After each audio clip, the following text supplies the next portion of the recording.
This is ANN News Brief. Good afternoon. I am Lucy Adeyemi.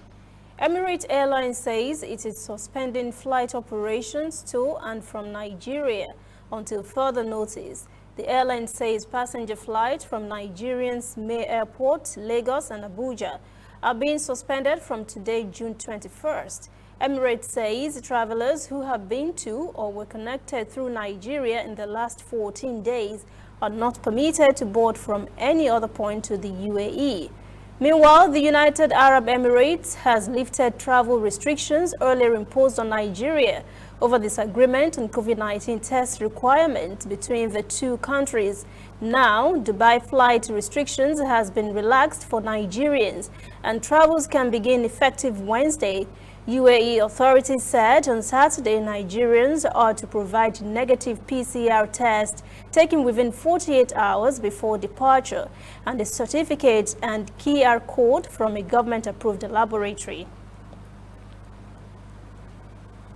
The National Human Rights Commission in Nigeria has called for non-discrimination against refugees. The commission urged government at all levels and other stakeholders to ensure inclusiveness and non-discrimination against vulnerable persons in the society, like refugees, migrants, internally displaced persons, and others.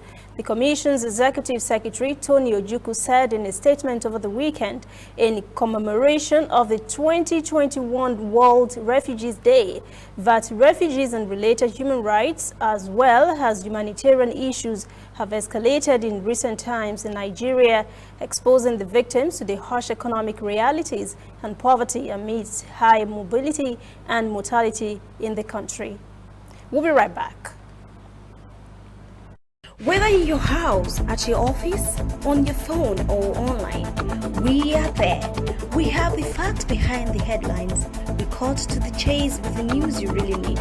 We cover every angle. We are the bigger, better news network. We are African News Network. ANN.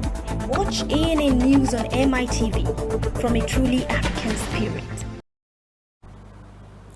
Ethiopians are voting today, Monday, across the country, but in some constituencies they may not be able to vote because of insecurity and logistical issues. Nearly 40 million voters have registered for the national and regional parliamentary elections.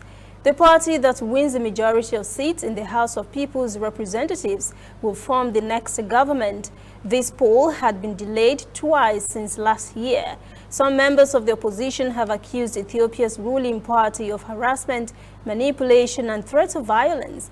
The election is also taking place against the backdrop of war and famine in the northern Tigray region and questions over the poll's credibility. The second batch of voting will take place in early September to accommodate many of the districts not taking part on Monday. That is ANN News Brief at 4. Join us again at 5 for our full newscast. For details on these and other stories, visit our website, annafrica.news. Conversation continues on our social media platforms, Instagram and Facebook at ANN Africa TV. I am Lucy Adeyemi.